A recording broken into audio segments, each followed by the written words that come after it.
The book this week is Persuasion by Patrick Forsyth. Published in 2011. These kind of books, this read like a manual for sales. So if you are a person who works in sales, then this is a book for you. Way less detailed than the book Influence that I read earlier in the year. Very dense for 100 pages. It's almost like you need to write notes while you're reading this, and I did actually write some notes while I was reading this.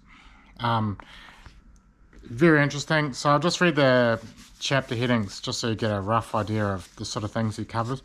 The core of persuasion: ready, aim, fire, off to a good start, making a powerful case, resistance is futile, closing beyond the close. So it's really like a manual for salespeople.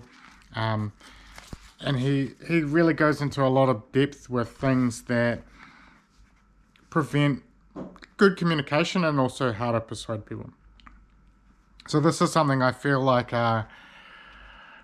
is useful for someone who does jiu-jitsu like myself, which is really ridden with jargon. It sort of stuck out to me as someone who uses a lot of Brazilian jiu-jitsu jargon.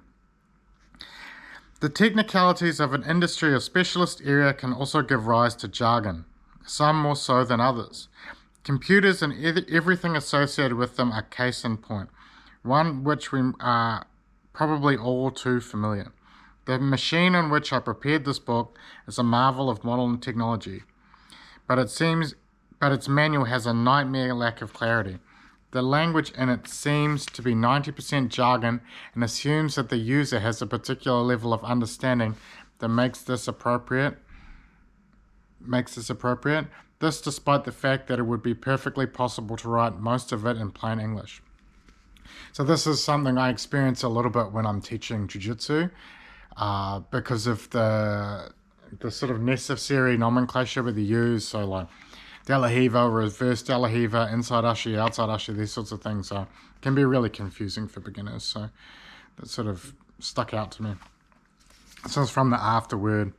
And I think I'm seeing this more and more in my readings and just sort of general stuff that's on my media feeds.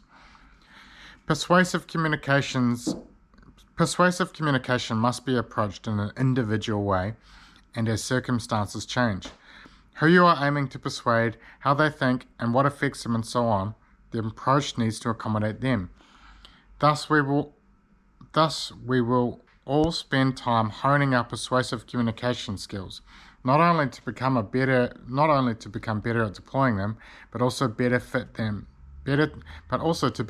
to whatever the current circumstances demand. Recognizing that this is necessary and the first step towards keeping your skills ahead of the game and maintaining an acceptable success rate. So yeah, pretty dense. If you are doing sales and stuff, then this is a great book. I underestimated how hard a read it was going to be, but yeah, I enjoyed it and I took information away from this. So check it out.